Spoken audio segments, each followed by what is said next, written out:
Retour sur le plateau de la semaine de l'Écho. Je suis toujours en compagnie de Xavier Timbaud, qui est directeur principal à l'OFCE, de Laurent Vronsky, vice-président de Croissance Plus, directeur général d'Hervor, et d'Alexis Corbière, porte-parole de Jean-Luc Mélenchon, fondateur du parti de gauche.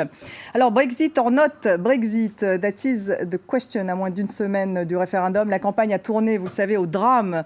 Jeudi, après le meurtre de la députée travailliste pro-européenne Jo Cox, 2 derniers sondages donnent les partisans de Brexit vainqueurs. Alors, en cas de sortie de l'Union européenne, la note du Royaume-Uni sera dégradée, a affirmé Standard & Poor's. Chaque foyer britannique serait plus pauvre de 5 400 € en moyenne à l'horizon 2030, d'après une étude controversée du Trésor britannique. Alors, quel serait vraiment le coût du Brexit pour la Grande-Bretagne et pour l'Europe? Quelques réactions et on en débat ensuite. Le Parti travailliste est massivement pour rester, car nous pensons que l'Union européenne a apporté des investissements, des emplois et des protections pour les travailleurs, les consommateurs, mais aussi l'environnement. Elle offre la meilleure chance d'affronter les défis qui nous attendent au XXIe siècle. La raison pour laquelle Londres veut rester dans l'Europe, c'est parce qu'il n'y a que des étrangers maintenant. Il n'y a plus d'anglais à Londres. Je suis désolée, mais ce sont les riches qui veulent rester dans l'Europe. Pour les pauvres comme moi, l'Europe n'apporte rien et ça ne fait qu'empirer pour nous.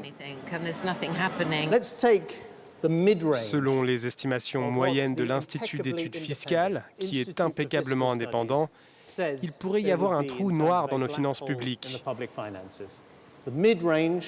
Et cette moyenne, c'est-à-dire pas le pire des scénarios, se situe à environ 30 milliards de livres de trous dans les finances publiques. Je pense que la zone euro est une catastrophe. Regardez ce qu'ils ont fait à la Grèce et à ces pays méditerranéens. Il n'y a plus d'argent et en même temps ils font des économies en prévision du résultat de notre référendum. Le projet ne fonctionne pas. Selon un mythe très répandu, l'Union européenne a davantage besoin de nous que nous avons besoin d'elle. Et donc, si nous la quittions, elle négocierait avec nous un accord commercial incroyable. J'aimerais que ce soit le cas. Mais ça ne l'est absolument pas. On voit que le débat est très fort au Royaume-Uni. Alexis Corbière, êtes-vous pro-Brexit ? Non, c'est notre position, je vais vous dire, c'est terrible l'équation qui est posée. C'est-à-dire que le Brexit, les conditions dans lesquelles il est posé sont assez xénophobes. Il faut le dire clairement, y compris l'accord qui a été négocié par David Cameron. C'est pour limiter en fait l'immigration. Qui de toute façon, s'il reste, ça supprime des droits aux étrangers qui sont là-bas. Et s'ils sortent, on voit bien que c'est sur une logique essentiellement d'une thématique xénophobe, alors qu'il y a une critique sur l'Europe sociale qui est assez absente. Bon, donc nous, notre position est de considérer que de toute manière, il y a une crise qui est ouverte, quel que soit le cas de figure, j'ai envie de dire. Et de toute façon, bon, revenons à l'essentiel. Donc vous êtes pour le Remain ou pour le Brexit ? Je suis assez embêté, je dois vous dire les choses. Ah, vous ne tranchez pas entre les deux ? Non, je crois que la manière dont le débat est posé en Grande-Bretagne aujourd'hui est assez symptomatique de la crise dans laquelle l'Union européenne s'est enfermée. C'est-à-dire qu'il n'y a pas de solution, ni dans un cas, ni dans un faut autre. même trancher, non ? C'est une des difficultés de la situation. Non, mais je vous dis, là, il y a vous pas une britannique, solution. En toute honnêteté, dire qu'il faut le statu statu quo, il faut rester dans l'Union européenne, y compris avec la façon dont David Cameron a négocié les choses, ça n'est pas une bonne solution. Dire il faut rester dans l'Union européenne parce que l'Union européenne telle qu'elle se construit aujourd'hui est la solution, non plus. Il faut passer à un plan B, c'est ce que nous portons au niveau en France. Il faut désobéir vis-à-vis des traités européens, les conséquences qu'elles ont. Ça, c'est. Donc ça veut dire sortir de l'Europe, mais l'Europe n'est-elle pas le bouc émissaire idéal, franchement ? Non, mais peut-être qu'il faut sortir de l'Europe. Si nous dirigeons la France, peut-être qu'on arriverait là, mais pas sur la thématique aujourd'hui telle qu'elle est posée, notamment mais finalement, c'est un Brexit de facto, ce que vous. Oui, mais c'est pas la même chose, pardon, d'un point de vue politique, parce que cette affaire elle est plus politique qu'économique, que de porter une critique vis-à-vis notamment des inégalités que cela creuse en Europe, du fait que vous avez des pays comme la Grèce qui ont été pris à la gorge, etc. Que le débat tel qu'il est posé en Grande-Bretagne. Vous êtes plutôt pour les sorties. Ah non, je crois. Enfin, pardon, excusez-moi. Dire que je veux sortir de l'Europe parce qu'il y a trop d'étrangers n'est pas la même chose que de dire que je souhaite sortir, ou du moins que je suis prêt à engager un bras de fer avec l'Europe, parce que nous considérons notamment que du point de vue de ce qui a été fait à la Grèce, ou du point de vue aujourd'hui des politiques économiques qui sont imposées, ça crée des conditions difficiles pour les peuples. Alors j'espère avoir été clair, mais le débat, il est extrêmement mal posé, biaisé, même si c'est une bonne chose que de donner la parole au peuple. Et c'est symptomatique de voir que chaque fois qu'on lui donne la parole, en général, il dit non aujourd'hui à l'Europe telle qu'elle se construit. Il est plutôt sceptique. Laurent Vronsky, est-ce que vous redoutez, vous, une sortie de la Grande-Bretagne en tant justement que président d'une ETI ? Le S&P, donc Standard & Poor's, menace même de dégrader la note du Royaume-Uni? Parce que justement, la dette est importante et le déficit public du Royaume-Uni est de 5% du PIB. Non, moi, je suis très serein par rapport à ça, parce que je pense que si on examine la situation économique de la Grande-Bretagne, celle-ci fonctionne déjà autour de particularismes qui n'ont rien à voir avec l'espace européen. Et je pense aussi qu'il ne faut pas confondre quitter l'euro et quitter l'Europe. Je veux dire que l'Angleterre ne fait pas partie de la zone euro, elle fait partie de l'Europe. Donc vous ne sentez pas de tremblement de terre post-Brexit? Moi, je m'attends pas du tout à un tremblement de terre. Je pense qu'en plus... Du côté des marchés financiers, tout de même? Alors attention, là, moi, je ne suis pas sur les marchés, mais je pense qu'au niveau du business, si vous voulez, ça sera business as usual. Sur les marchés, on sait très bien que les marchés, si vous voulez, réagissent à la nanoseconde et parfois de façon complètement irrationnelle. Donc évidemment qu'il va y avoir des secousses. Mais de toute façon, si la Grande-Bretagne sort de l'Europe, c'est quelque chose qui va se négocier sur 2 ans. Elle va devoir renégocier ça va pas être géré en 24 heures. Donc de toute toute façon, il va se passer des tas de choses. Mais je pense que le débat aujourd'hui est essentiellement émotionnel. On voit bien, j'ai vu certaines affiches que je trouve quand même d'un niveau relativement dégoûtant. On fait appel, non pas, je dirais, au raisonnement économique, on fait appel, je dirais, à des instincts qui ne sont pas toujours les meilleurs instincts chez l'homme, me semble-t-il.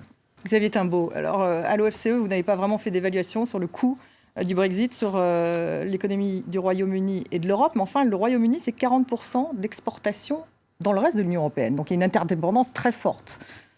Il y a une interdépendance très forte. C'est un sujet, évidemment, qu'on regarde avec beaucoup d'attention, mais le problème, c'est que le Brexit, mais en fait, le Brexit, qu'il y ait une réponse oui ou non, ouvre un univers d'incertitude, fondamentalement.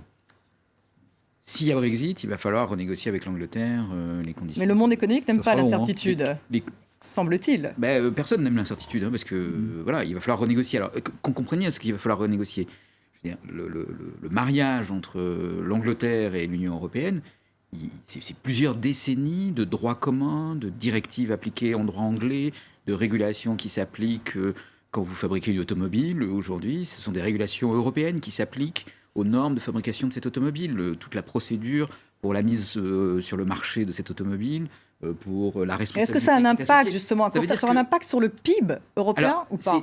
Parce que certains parlent d'une perte du PIB entre 1% et 9%. La fourchette est très large. La fourchette est très large. Ça va déjà coûter très cher au Royaume-Uni de rétablir tout cet arsenal juridique qui va disparaître. Donc là, ça peut leur coûter plusieurs points de croissance. Ensuite, ça peut leur coûter parce que ça va faire peur à un certain nombre d'investisseurs. Je veux dire, je suis Toyota, demain, le marché automobile en Europe reprend. Je veux construire une usine. Où est-ce que je m'installe? Oui, au Royaume-Uni, je ne sais pas si les voitures que je vais fabriquer au Royaume-Uni, je pourrais les vendre sur le territoire européen. Je peux être optimiste, je peux me dire, ils vont trouver un accord, il n'y a pas de raison qu'ils ne trouvent pas d'accord. Mais je peux me dire aussi, non, peut-être qu'il vaut mieux s'installer en France, malgré la CGT. Ou à Francfort. Grâce à la CGT, au contraire.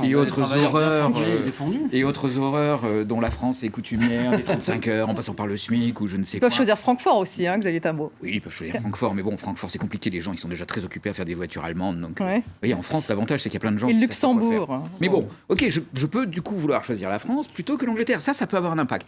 Il y a une autre chose qui est très importante. La prospérité de l'Angleterre aujourd'hui repose sur la City. Qu'est-ce qui va se passer s'ils sortent La City, c'est pas simple de savoir s'ils sont vraiment pro ou contre. Mais alors, justement, qu'est-ce qui va se passer? Parce que ce qui peut se passer, il peut se passer que la City devienne une espèce de place offshore qui est branchée sur l'Europe. Ce qui est un peu le cas déjà, pardon. Mais ça peut, c'est le cas aujourd'hui. Aujourd'hui, il y a des liens très forts avec les boîtes européennes. Sans limite et sans borne. On est d'accord. Et donc, ils pourraient accentuer cette stratégie de place offshore. Se place cyniquement de leur point de vue. Est-ce que ça ferait plutôt fuir les banques internationales non britanniques? C'est ça le problème. Ça va au contraire attirer beaucoup d'activités. Vous dites l'inverse que... Mais par contre, on peut très bien imaginer que la Banque Centrale Européenne ou les Européens dans leur ensemble s'inquiètent de l'instabilité financière, de l'instabilité des banques, du shadow banking, donc vous voyez, la banque de l'ombre, et disent non, nous on va réguler tout ça, donc on veut que les bilans soient bien connus, on veut qu'il n'y ait pas de relation avec des places offshore, on veut que le régulateur puisse avoir accès. Du coup, ça dissuaderait. Et ça obligerait les établissements bancaires à avoir un établissement à Francfort ou à Paris.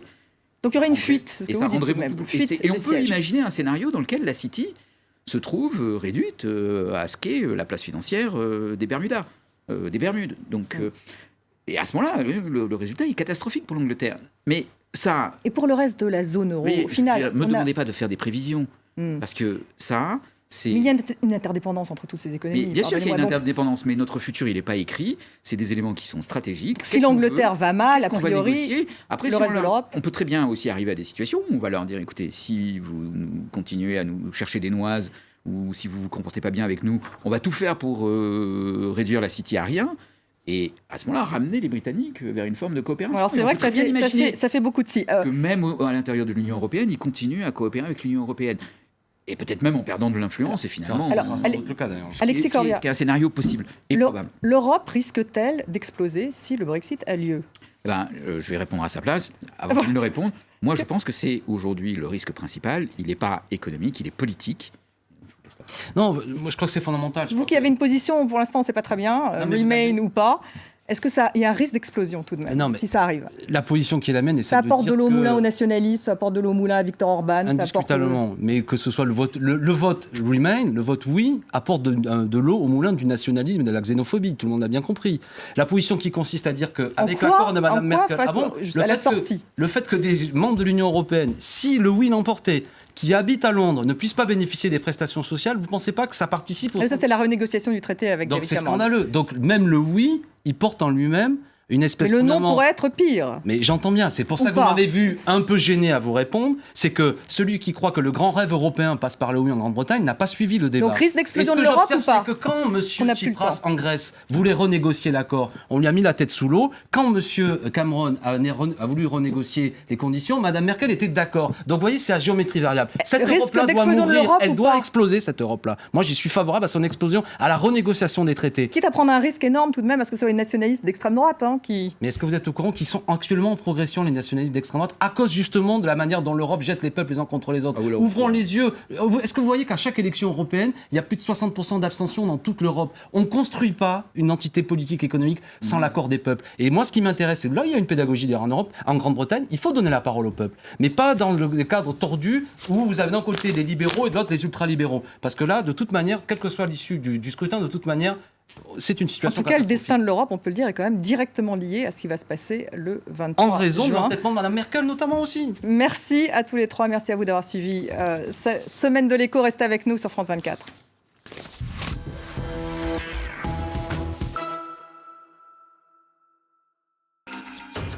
Événement.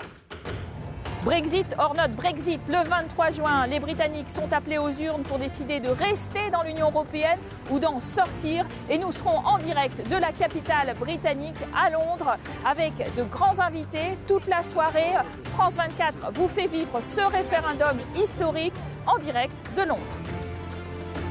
Un événement à vivre en direct sur France 24 et sur France24.com.